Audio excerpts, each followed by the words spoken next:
হজ আর উমরাহ এই দুটি বিষয়। তো এই বিষয় নিয়ে আমি খুব বেশি আজকে আলোচনা করব না, ভিডিও করব না। আজকে মূলত আলোচনার বিষয়টা হচ্ছে ইহরাম, এবং এর সাথে আরো দুটো সাবজেক্ট অ্যাড করব, যে যে বিষয় নিয়ে সাধারণত আলোচনা করা হয় না। এটি আমাদের কিন্তু দৃষ্টির অগোচরই থেকে যাচ্ছে। সেটা হচ্ছে আহ, পশুর গলায় মালা। এটা আপনারা শুনেছেন, কোরআনের একটা আয়াতের যে ট্রান্সলেশন বর্তমান অনুবাদ আছে সেখানে কিন্তু পরিষ্কারভাবে বলা আছে যে পশুর গলায় মালা। আরেকটা বিষয় হচ্ছে আপনার সারা পৃথিবী থেকেই আপনার মক্কায় পশু কোরবানির উদ্দেশ্যে প্রেরণ। তো আমরা তো ইহরাম বাঁধতেছি, পশুর গলায় মালা বাঁধতেছি কি? হ্যাঁ, আমি তো হজে গিয়েছি, আমি সেখানে আসলে পশুর গলায় মালা আছে এরকম কোনো পশু কিন্তু আমার চোখে পড়ে নাই। হ্যাঁ, এই এমনকি আমরা যে কোরবানি দিয়েছি সেটাও কিন্তু আমি ব্যক্তিগতভাবে দেখি নাই, অনেকেই দেখেন। তো পশুর গলায় মালা, কোরবানির পশুর গলায় মালা, এটা আল্লাহ কেন বলবেন? নিশ্চয় এর পিছনে কোনো কারণ আছে। তো এর একটা সুস্পষ্ট ব্যাখ্যা দেওয়া উচিত না? হ্যাঁ, আরেকটা বিষয় হচ্ছে যে সারা পৃথিবী থেকে যে পশু প্রেরণ কোথায়, কোরবানির পশু মক্কায়, সে কাজটা কি হচ্ছে? আমরা তো, আমি তো দেখি নাই আমাদের এই বাংলাদেশ থেকে কি এরকম কেউ হজে যাওয়ার সময় পশু নিয়ে যাচ্ছে কিনা, আমরা সেটা দেখি নাই। তাহলে এই দুটি বিষয় কোরআনে কেন অন্তর্ভুক্ত করা হলো? নিশ্চয় এর পিছনে কোনো অন্য কোনো রহস্য রয়েছে, সেই রহস্যটা আজকে উদ্ঘাটন করব। আর ইহরামের বিষয়টা হচ্ছে যে কতিপয় বিষয়কে আপনার নিষিদ্ধ করে নেওয়া, এবং যারা উমরা বা হজে যাবেন তারাই শুধুমাত্র এর আওতাভুক্ত হবেন, আর বাকি সবাই কিন্তু ইহরামের আওতামুক্ত। এই কাভার সীমানা রেখার প্রবেশের পূর্বেই ইহরাম বাধ্য হয়। এখন ইহরাম তো খুব সিম্পল বিষয় না, দুই টুকরো সাদা কাপড়, সাদা হোক বা অন্য কালারও আপনার অ্যাকসেপ্টেড, কিন্তু সিলাইবিহীন হইতে হবে। এই দুই টুকরো সিলাইবিহীন পোশাক যখন শরীরে ফেঁসিয়ে দেওয়া হবে তখন কিন্তু আমরা মনে করি যে ইহরাম বাঁধা হচ্ছে। তো এটি এটি হচ্ছে যে ইহরামের প্রাথমিক পর্ব, প্রথম স্টার্টিং পয়েন্টটা। কিন্তু নারীদের ক্ষেত্রে আবার রিল্যাক্স। হ্যাঁ, ওনাদের সিলাইবিহীন আহ, প্রয়োজন নাই, ওনারা সিলাইওয়ালাই পরবেন।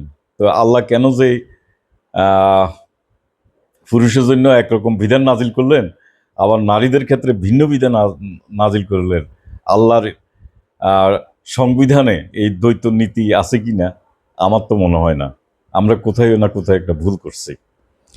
এখন ইহরামের যে নিষেধাজ্ঞার আওতায় যা থাকবে সেটা হচ্ছে যে চুল, নখ, আপনার চুল, নখ, হাতের নখ, পায়ের নখ এসব কিন্তু কর্তন করা যাবে না, কাটা যাবে না। হ্যাঁ, এখান থেকে বিরত থাকতে হবে। তারপরে শিকার ধরা যাবে না, কোনো ধরনের প্রাণী শিকার করতে পারবো না। তারপরে দাম্পত্য সম্পর্ক বজায় রাখা যাবে না, এবং ঝগড়া বা অশালীন কথাবার্তা কথাবার্তা এসব কিছু কিন্তু চলবে না ইহরাম থাকা অবস্থায়। এটি হচ্ছে মূলত কিছু শর্ত বা কন্ডিশনস। তো আমরা এই যে ইহরাম এবং পশু শিকার ও পশুর গলায় মালা, কোরবানির পশু কাবায় পাঠানো, এই সংক্রান্ত যে আয়াত রয়েছে, বিশেষ করে 4টি আয়াতকে আমি এখন আলোচনায় নিয়ে আসব। সূরা আল মায়েদার 94, 95, 96 এবং 97 নং আয়াত, এই 4টে আয়াত আলোচনায় নিয়ে আসব এই সাবজেক্টের উপরে। তো আগে আমরা আসলে এই আয়াতের উপরে আমাদের চর্চাটা কি, বা আমরা কিভাবে আয়াতগুলোকে দেখছি, এবং হাদিসেও বা কিভাবে দেখেছে। হ্যাঁ, তো সেই বিষয়টা একেবারে সংক্ষিপ্ত পরিসরে বলছি। সেটা হচ্ছে যে কোনো ধরনের প্রাণী শিকার করা যাবে না, এটা হলো নাম্বার ওয়ান। যদি শিকার করা হয়, কেউ যদি শিকার করে ফেলে, তাহলে অনুরূপ প্রাণী আপনার মক্কায় কাভায় পাঠিয়ে দিতে হবে। আর কি আছে, যে কোরবানির উদ্দেশ্যে, এবং কোরবানির পশুর গলায় মালা থাকবে। তো বললাম তো আমি শুরুতেই আলোচনার ভূমিকাই বললাম যে আমার ছবি কিন্তু এই ধরনের পরে নাই। আর বোনাস হিসাবে একটা বিষয় আছে, সেটা হচ্ছে মুসাফিরদেরকে আপনার কি খাবে, মাছ দিয়ে আপ্যায়ন হবে। এই হচ্ছে আমরা এই 4টি আয়াতের বেসিক পয়েন্টগুলা, যার উপরে আমাদের চর্চা হচ্ছে। যদিও যদিও এই যে পশুর গলায় মালা কেন, এটা কিন্তু আমাদের অগোচরেই রয়ে গেছে। খুব কম লোকেই সম্ভবত জানে যে কেন মালা, কেন কোরবানির পশু পাঠাইতে হবে, এটাও অনেকের অজানা। তো এখন দেখব যে এতক্ষণ যা বললাম সেটা হলো মোল্লাদের হাদিসে আছে। এখন যে বিষয়টা আমি দেখব, আলোচনা করব, সেটা হচ্ছে কোরআনের হাদিসে কি আছে। এই প্রত্যেকটা বাক্য, আয়াত, এগুলো কিন্তু আল্লাহর হাদিস। কোরআনের আল্লাহর হাদিসে কি আছে দেখি। 5-95 আয়াত, সূরা মায়েদার 95 নং আয়াত দিয়ে শুরু করছি। শুরু হচ্ছে যে, লা তাকতুলু সাইদা। আমি কিন্তু যেটুকু প্রয়োজন সেটুকু আলোচনায় আনতেছি, পুরো আয়াতটা কিন্তু পড়ে শোনাচ্ছি না। তো এখানে যে শব্দটা আছে লা তাকতুলু সাইদা, এই সাইদা অর্থ হচ্ছে কি স্থলভাগের বন্য প্রাণী শিকার, সাইদা। আর তাকতুলু হচ্ছে হত্যা, তাকতুলু বা কাতালা, যেটা হত্যা। এবং লা স্বাভাবিক না, তাইলে তোমরা বন্য প্রাণীকে হত্যা করো না। এ হচ্ছে আপনার 5-95 আয়াতের লা তাকতুলু সাইদা এর অর্থ। তাইলে অর্থ কি দাঁড়ালো, যে বন্য প্রাণী হত্যা করা যাবে না। এটি হচ্ছে আল্লাহর মেইন ডিক্লারেশন। এখন মোল্লাদের হাদিসে যেটা আছে সেটা হলো সকল শ্রেণীর প্রাণী, সকল শ্রেণীর প্রাণী আল্লাহর কি সকল শ্রেণীর প্রাণী প্রাণী হত্যা করা যাবে না, শিকার করা যাবে না। তার মানে এখানে আহ, যে কয়দিন আপনার ইহরামে থাকবে সেই কয়দিন কোনো প্রাণী শিকার করতে পারবে না, এটি আমাদেরকে বোঝানোর চেষ্টা করা হচ্ছে এবং আমরা তাই বুঝছি। তাহলে সকল ধরনের প্রাণী বললে তো গৃহপালিত পশু এর অন্তর্ভুক্ত হয়ে যায়, ঠিক না? হাঁস, মুরগি, গরু, ছাগল, ঘোড়া, কি জানি আপনার এসব কিছু, এটা গৃহপালিত। আবার বন্য প্রাণীও আছে, সেটাও কিন্তু এর অন্তর্ভুক্ত হয়ে যায়। তাইলে হাদিসের বক্তব্য অনুযায়ী শুধুমাত্র হজ এবং উমরা পালনকারীর ক্ষেত্রে আপনার এই প্রাণী হত্যা নিষিদ্ধ, সবার জন্য না। শুধু উমরা যারা যাবে, যারা ইহরাম বাঁধবে, তাদের জন্য এটা নিষিদ্ধ হয়ে যায়।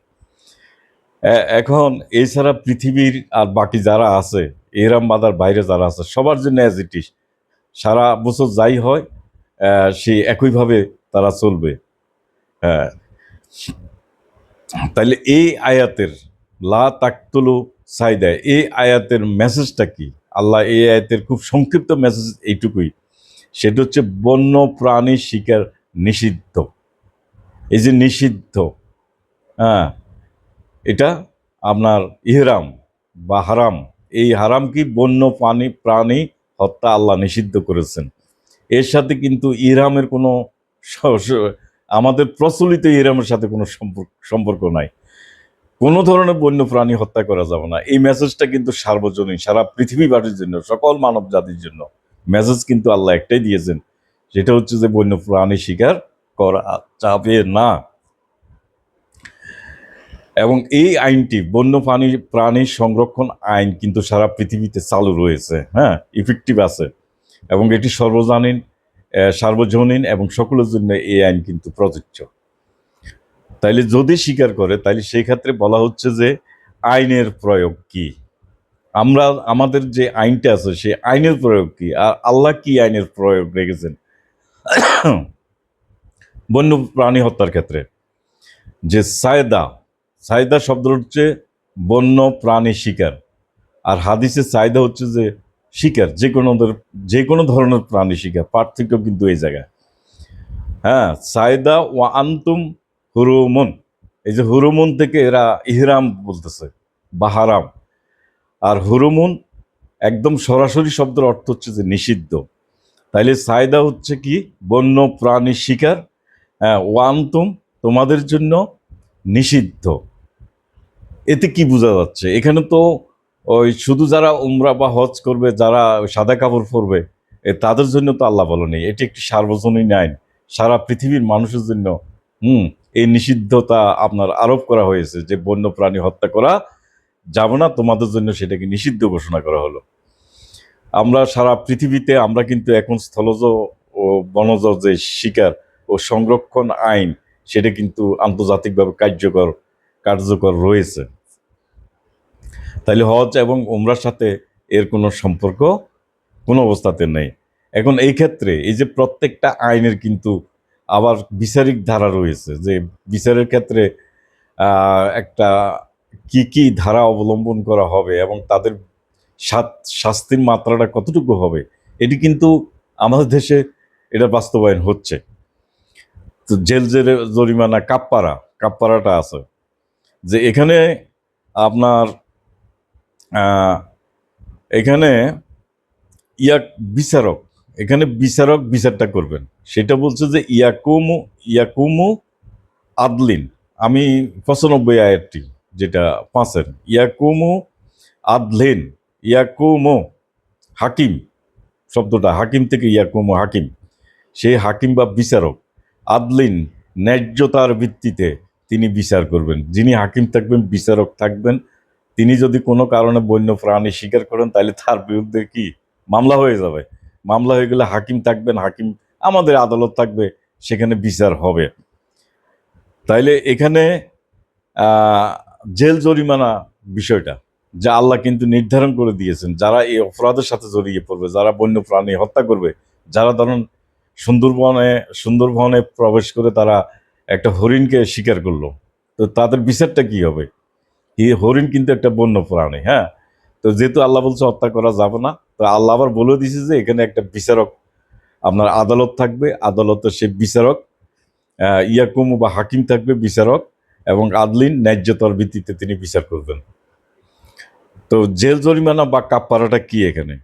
যে জিজিয়া মানে এখানে সমতুল্য পরিমাণ, যদি কেউ অপরাধ করে থাকে, কোনো প্রাণীকে হত্যা করে, তাইলে ধরেন আপনার হরিণের মূল্য ধরা হইলো, তাকে হত্যা করলো, বিচারক তার মূল্য নির্ধারণ করলো 2 লক্ষ টাকা।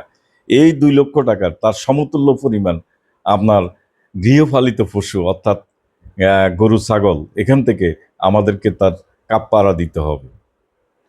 এই পশু 2 লক্ষ টাকার এমন হতে পারে, ধরুন চারটে পশু পাওয়া গেল, এই 4টি পশু কিনে তাকে এটা কাপ্পারা হিসেবে তাকে দিয়ে দিতে হবে একটা হরিণ শিকারের জন্য। 4টি হোক, 5টি হোক, 6টি হোক, সেটা যে কোনো সংখ্যাই হতে পারে। আমি আলোচনার সুবিধার্থে বলছিলাম।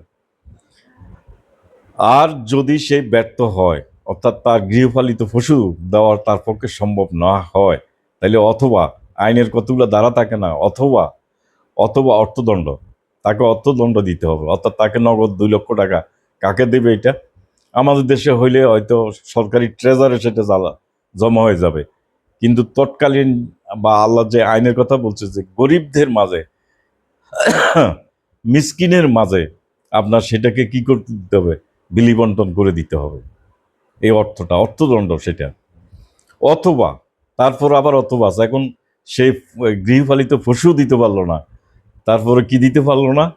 আপনার এই অর্থদণ্ড দিতে পারলো না, তাইলে সেক্ষেত্রে কি করণীয়? সেক্ষেত্রে হচ্ছে জেল, একদম সরাসরি আপনার কাস্টডিতে তাকে চলে যেতে হবে। এটি বলা হচ্ছে যে আল্লাহ বলছে যে সিয়াম, অর্থাৎ অথবা সিয়াম মানে হচ্ছে কারাবাস। এই সিয়াম মানে রোজা, রোজা না। আমাদের হাদিসে বলছে যে এটা একটা রোজা, কিন্তু এটা রোজা না। এখন এই আয়াত থেকে আমরা কি পাচ্ছি? একদম পরিষ্কার মেসেজ, সেটা হচ্ছে যে বন্য প্রাণী সংরক্ষণ আইন ও তার বিধান বিধান তাহলে বন্য প্রাণী সংরক্ষণ আইন এবং অপরাধ করলে তার কি কি সাজা হতে পারে, হ্যাঁ, সে বিষয়টা আল্লাহ পরিষ্কারভাবে উল্লেখ করেছেন। এর সাথে আমাদের যে প্রচলিত ইহরাম, এর কোনো সম্পর্কই নেই। আর এই যে আপনার আনাম থেকে, অর্থাৎ গৃহপালিত পশু থেকে যে পশুটা দেওয়া হবে, সেটা আল্লাহ বলছে যে তাদেরকে কোথায় পাঠিয়ে দাও?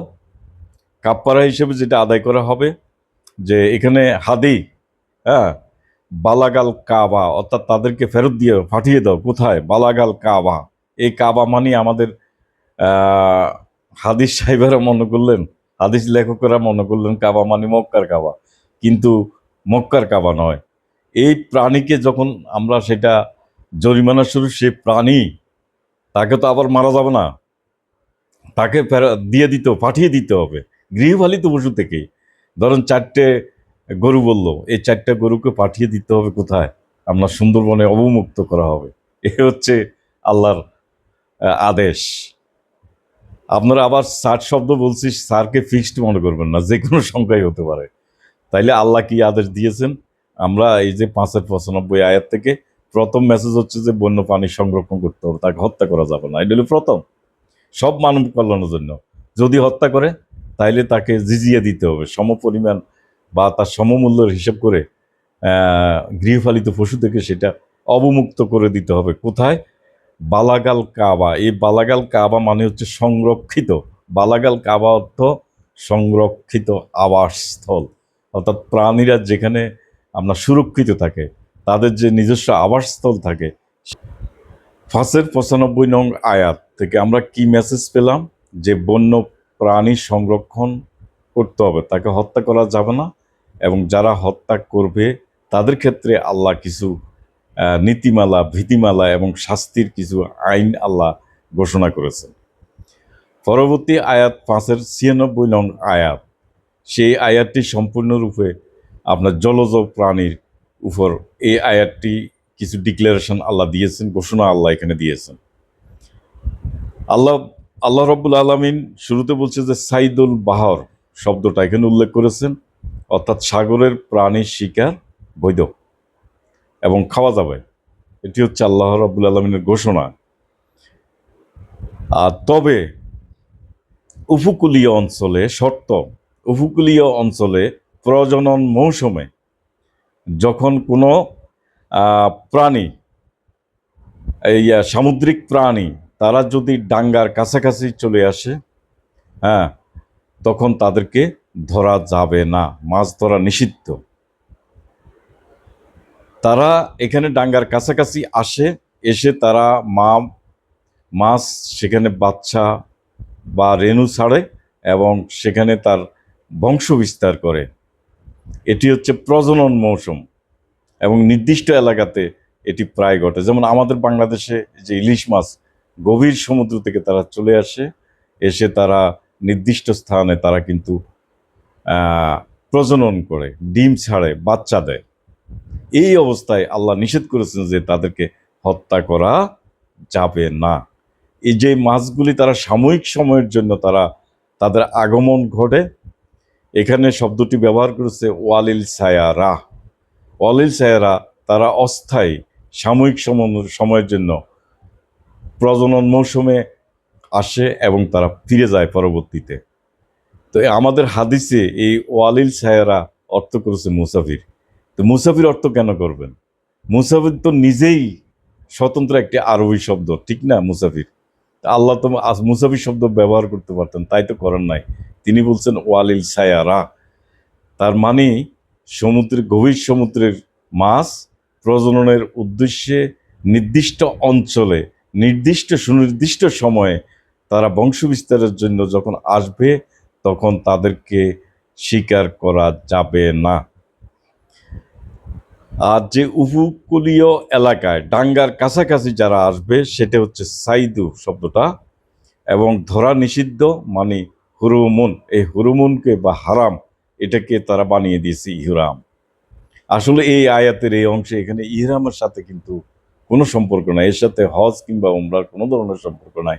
এটি কতগুলো বিধিমালা, কতগুলো নীতিমালা আল্লাহ রাব্বুল আলামিন দিচ্ছে যে কিভাবে আহ, আপনার বন্য প্রাণী কিভাবে আমরা সংরক্ষণ করব এবং জলজ প্রাণীকে আমরা কিভাবে সংরক্ষণ করব, তাকে তার বংশ বিস্তারের সুযোগ দিতে হবে। এটি কিন্তু আমাদের সবার জন্যই কিন্তু প্রয়োজনীয়। একটি প্রাকৃতিক ভারসাম্য রক্ষা করার জন্য এটা অত্যন্ত গুরুত্বপূর্ণ। এই ধরনের আইন কিন্তু আমাদের রয়েছে। আল্লাহ সেটা আমাদেরকে স্মরণ করিয়ে দিচ্ছেন যে তোমরা এইভাবে এই আইনগুলো এইভাবে প্রণয়ন করো এবং সেভাবে বাস্তবায়নে তোমরা উদ্যোগ গ্রহণ করো। আর বাকি মানব জাতিদেরকে বলছে, যারা হয়তো সরকারে থাকবে আর বাকি যারা আছে তাদেরকে বলছে যে তোমরা মান্য করো। তাহলে আমি বললাম যে তারপরে 5-97 নং আয়াত, 95-96, এখন হচ্ছে 5-97 নং আয়াত। এটি গুরুত্বপূর্ণ একটি আয়াত, কারণ এই আয়াতকে নিয়ে আপনার অনেক ভৌতিক রূপক অতিরঞ্জিত কথাবার্তা কিন্তু হাদিসেও এসেছে, এবং যারা অনুবাদ করেছে, আপনার পরিভাষায় অন্যান্য ভাষায় রূপান্তর করেছে, তারও হাদিসের কনসেপ্টকে তারা ধারণ করেছে। সেটা হচ্ছে কাবাতাল কাবাতাল বাইতাল শব্দটা। কাবাতাল বাইতালকে আপনারা দেখে নিয়ে না, আয়াতে লেখা আছে কাবাতাল বাইতালকে তারা বলছে যে মক্কার কাবা, হ্যাঁ, পবিত্র কাবা না। কাবাতাল বাইতা হচ্ছে সংরক্ষিত আবাসন বা অভয়ারণ্য। যে সমস্ত আবাসন, বন্যপ্রাণী সংরক্ষণ, যেমন প্রাকৃতিকভাবে গড়ে ওঠা আমাদের সুন্দরবন, হ্যাঁ, তো সেটাকে আমাদের কি আল্লাহ কাবাতাল বাইতাল এটাকে ঘোষণা করেছে। এই কাবার মানে মক্কার কাবা না। আর মক্কার সাথে তো আসলে আপনার এই হজ কিংবা উমরার সাথে এর কোনো, আমি তো সম্পর্ক খুঁজে পাচ্ছি না, কোনো একটা শব্দ উল্লেখ নাই যে হজ কিংবা উমরা। আর ইহরামের সাথে তারা এখানে সম্পৃক্ত করেছে। ইহরাম আসলে হুরুমুন বা হারামা শব্দটা হচ্ছে নিষিদ্ধতার প্রশ্নে এই শব্দের ব্যবহার রয়েছে। তারপর অশাহারাল হারাম, অর্থাৎ কিছু মৌসুম, এখানে ওয়াশাহরাল হারাম, কিছু মৌসুমে আপনার যে মাছ ধরা নিষিদ্ধ করেছে। এই সময় কোনো ধরনের, এই মৌসুমে কোনো ধরনের মাছ ধরা যাবে না। হ্যাঁ, যেমন বর্ষার মৌসুমে আপনার মা মাছ কিন্তু বংশ বিস্তার করে, তারা কিন্তু বাচ্চা দেয়, ডিম ছাড়ে।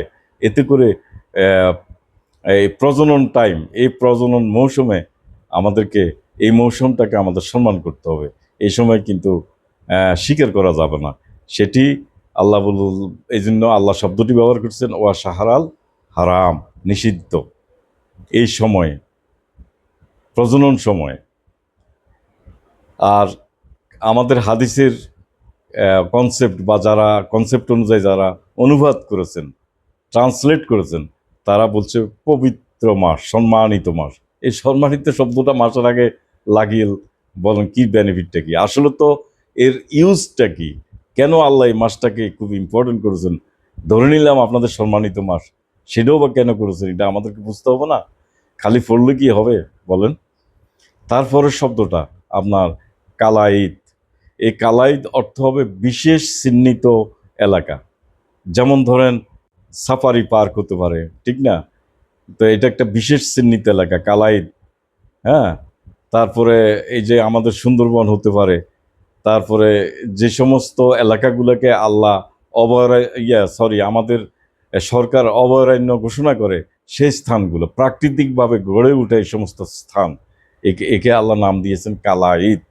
আর আহ, হাদিসে হইল কালাইদ মানে হইল গরু কি কোরবানির পশুর গলায় মাল্য পরিহিত। আরে গরুর গলায় মালা দিলে কি হবে বলে? আল্লাহ কি বসে বসে সেখানে তামসা দেখবে গরুর গলার মালার কোনো কি বেনিফিটটা কি, লাভটা কি?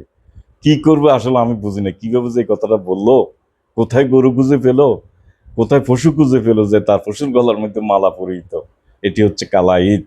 হ্যাঁ, এবং এরা মক্কার মধ্যে ঘুরে ঘুরে বেড়ায়। হ্যাঁ, গরুর গলায় কি, গলায় হচ্ছে যে মালা, তো সেখানে ঘুরে বেড়ায়, চোখে পড়বে না, কেউ দেখবেন না, 2-4টা উট টুট দেখতে পারেন এই মরুভূমি এলাকা। আর হাদি, হাদি হচ্ছে আপনার প্রবেশাধিকার এখানে নিষিদ্ধ, অর্থাৎ কেউ ওর মধ্যে যেতে পারবে না, প্রবেশ করতে পারবে না, সেখান থেকে তোমরা ফিরে আসবে। এটি হচ্ছে হাদি। এখন এবার হাদিসের বা মোল্লাদের অনুবাদে আপনার কোরবানির জন্য কাভায় প্রেরিত পশু কি, কে পাঠিয়েছে বলুন তো? কাভায় আপনার কোরবানির জন্য কে পশু পাঠায়? আপনারা কি দেখেছেন যে বাংলাদেশ থেকে কোনো পশু টশু গেছে কিনা, পাঠাচ্ছে কিনা? তাইলে হাদি শব্দের অর্থ, আর হাদি, হাদি হচ্ছে যে সহজ সরল সঠিক পথপ্রাপ্ত হওয়া, অথবা কোনো ধরনের অনাচার না করা, সঠিক পথে তোমরা ফিরে আসো, সেটা হচ্ছে হাদি শব্দ। অথচ একে বানাই দিছে কাবায় পাঠানো কোরবানির পশু। কি অদ্ভুত! মানে অনুবাদকদের একটু চিন্তাই করে দেখলো না যে এই হাদি শব্দের অর্থটা কি। এবং আল্লাহ রাব্বুল আলামিন লাস্টে এই যে ৫-৯৭ নং আয়াতের শেষে দিয়ে বললেন কি, যে কেন আমি তোমাদের জন্য এসব সৃষ্টি করেছি, আমি কেন এই নিষেধাজ্ঞা দিয়েছি, কেন এই বিষয়গুলোকে আমি সামনে নিয়ে আসছি, সেটা হচ্ছে মানব জাতির কল্যাণের জন্য, নিরাপত্তার জন্য। এই সব কিছু তোমাদের জন্য আমি ঘোষণা করে দিয়েছি। এ হচ্ছে ৯৯৭ নং আয়াতের মূল মেসেজ। মানব জাতির স্থিতিশীলতা এবং কল্যাণার্থে আল্লাহ নির্ধারণ করেছেন। তাহলে আমরা মূল মেসেজ কি? এই যে ৯৪, ৯৫, আপনার সূরা মায়েদার ৯৬ এবং ৯৭, এই ৪টি আয়াত বিশেষ করে আমি আলোচনায় আনলাম। এই ৪টি আয়াতের মূল মেসেজ কি? সেটা হচ্ছে বন্য প্রাণী ও সামুদ্রিক প্রাণী সংরক্ষণ আইন, এবং যারা আইন ভঙ্গ করবে তাদের ক্ষেত্রে কি কি শাস্তি হতে পারে সেটা আল্লাহ ঘোষণা করেছেন, খুব পরিষ্কার। কিন্তু বন্য প্রাণী কি করবে? আপনার শিকার করা যাবে না, হ্যাঁ, হত্যা করা যাবে না। আর গৃহপালিত পশু, বাহিমাতুল আনাম, চতুষ্পদ জন্তু যা আছে, অথবা পাখি শ্রেণী জাতীয় হাঁস মুরগি যা আছে, এই সব কিছু কি খাবে? এগুলো বন্ধ করবে কেন? আর এই যে ইহরাম শব্দ দিয়ে যে কতগুলো বিষয় অন্তর্ভুক্ত করেছে, ম্যান্ডেটরি করেছে, হ্যাঁ, একটা ট্রেডিশন, একটা আহ, আপনার আমাদের এখন মুসলিম কমিউনিটিতে এই জিনিসটা একবারে বাধ্যতামূলক, বাধ্যবাধকতা নিয়ে আসছে। তা আল্লাহ কি কথা বলেছেন? হাদিসে আছে সকল প্রকার প্রাণী নিষিদ্ধ। কিসের সকল প্রকার প্রকার প্রাণী নিষিদ্ধ? সারা পৃথিবীর জন্য আল্লাহর এই কোরআনের এই আয়াতের মেসেজ সবাই ইমপ্লিমেন্ট করবে। এখন মোল্লাদের যে মেসেজ, সেটা তো পরিষ্কার, যে 2 টুকরা সাদা কাপড় টাপড় ইত্যাদি, আতর আতর আতর সুগন্ধি স্প্রে ব্যবহার করা যাবে না। কেন করা যাবে না আমি তো সেটা বুঝি না। তারপরে গরু ছাগল হাতি ঘোড়া এইসব কোনো কিছুই কিন্তু আহ, জবাই করা যাবে না। ছাই পোকা উই পোকা মশা মাছি এসব মারা যাবে না, হ্যাঁ। এখন আবার এই কি মুসাফিরদেরকে মাছ খাওয়ায়, মানে অদ্ভুত অদ্ভুত কথাবার্তা। আবার কি, যে কোরবানি কাবায় পাঠাইতে হবে কোরবানির পশু, আবার কোরবানির আবার পশুর গলায় মালা, হ্যাঁ, কালাইদ নাকি, তো পশুর গলায় মালা, এইসব কিভাবে আবিষ্কার হলো? আর এইসব মেসেজ থেকে আমাদের বেনিফিট কি? কিন্তু এতক্ষণ আমি যে আলোচনাগুলো করলাম, যে কিভাবে আমরা বন্যপ্রাণী সংরক্ষণ করব, তারপরে আমাদেরকে যে মৎস্য প্রজনন যাতে ব্যাঘাত না ঘটে, ব্যাহত না হয়, সেই ব্যাপারে আমাদেরকে নিষিদ্ধ করা হয় যে এই মৌসুমে তোমরা মাছ ধরবা না, হ্যাঁ। আর যারা সমুদ্র থেকে আসছে তারাই হইলো মুসাফির। এর কি মুসাফির কি আমরা নাকি? এরা তো মুসাফির না, মুসাফির তো আল্লাহ বলাও নাই, প্রত্যেকে আবিষ্কার করলো। আরেকটি হচ্ছে হুরুমন বা হারামা শব্দটা হচ্ছে নিষিদ্ধ। এখানে নিষিদ্ধ অর্থে, যে এই নিষিদ্ধ, এটা নিষিদ্ধ, ওই নিষিদ্ধ, এই শব্দটা বলছে। এটা কি ইহরাম? কি অদ্ভুত অদ্ভুত রীতিনীতি আমাদের চালু হয়ে আছে। এখান থেকে বের হওয়ার পথ কি আমাদের আসলে? আপনারা একটু চিন্তা করে দেখেন, আল্লাহ যে মেসেজ দিয়েছে আপনারা একটু খুলে দেখবেন, সেখানে কোরআনের যে অনুবাদ করা হয়েছে সম্পূর্ণ ভুল অনুবাদ, এবং সব বিতর্কিত অনুবাদ। এই বিতর্কিত অনুবাদ, এই ভুল অনুবাদ, এই অতিরঞ্জিত অনুবাদ, মন গড়া অনুবাদ আমরা পড়ে আমরা আল্লাহর আইন, কোরআনের আইন বাস্তবায়ন করবেন আপনি? কিসের বাস্তবায়ন করবেন? কোরআনের আইন কিন্তু বাস্তবায়ন হচ্ছে, সারা পৃথিবী করতেছে। বন্য সংরক্ষণ আইন আছে না, তারপর মৎস্য সংরক্ষণ আইন আছে তো। আমরা মুসলমানরা চোখে দেখি না, আমরা চলে যাই কোথায়? যে মক্কা কি কাবা, হ্যাঁ, কাবাতাল বাইতে আমরা চলে যাই। কাবাতাল বাইত আল্লাহ বললো যে এইসব অঞ্চলগুলা সুরক্ষিত অঞ্চল, সংরক্ষিত অঞ্চল। এই অঞ্চলে হারাম বলছে, যে হারাম, মাসজিদুল হারাম না, ওই হারাম। হারাম মানে তো হারামে, হারামের আবার হালাল বলে কেন? হারামের আবার পবিত্র বলে কেন? কি অদ্ভুত! আল্লাহকে আলাদা দুটো শব্দ আবিষ্কার দেন নাই, যে একটা শব্দ হচ্ছে হালাল আর একটা হারাম। তা হারাম তো হারামই হবে, নিষিদ্ধ হবে, অপবিত্র হবে। আবার এটাকে হালাল আমরা কেন করতো? কাবাতাল এই যে কি হারাম যেটা, তো এটা মানে কি? হ্যাঁ, আমাদের ওই ঘরে ওই স্থানে মসজিদুল হারাম না, ওই যে স্থান নিষিদ্ধ সেখানে যাওয়া যাবে না। আর সবাই সমারোহে সারা পৃথিবী থেকে আপনার সেই কি সিলাইবিহীন কাপড় পরে আতর সুগন্ধি ব্যবহার না করে দাড়ি টুপি দাড়ি না কেটে, হ্যাঁ, কি অদ্ভুত সব রীতিনীতি। আবার মা বোনদের জন্য একরকম রীতিনীতি, পুরুষদের জন্য আরেক রকম রীতিনীতি। এইসব যাই সমারোহে সবাই চলে যাচ্ছে, গরুর গলায় আপনার মালা পরিয়ে দিচ্ছে। এ কি ধর্ম?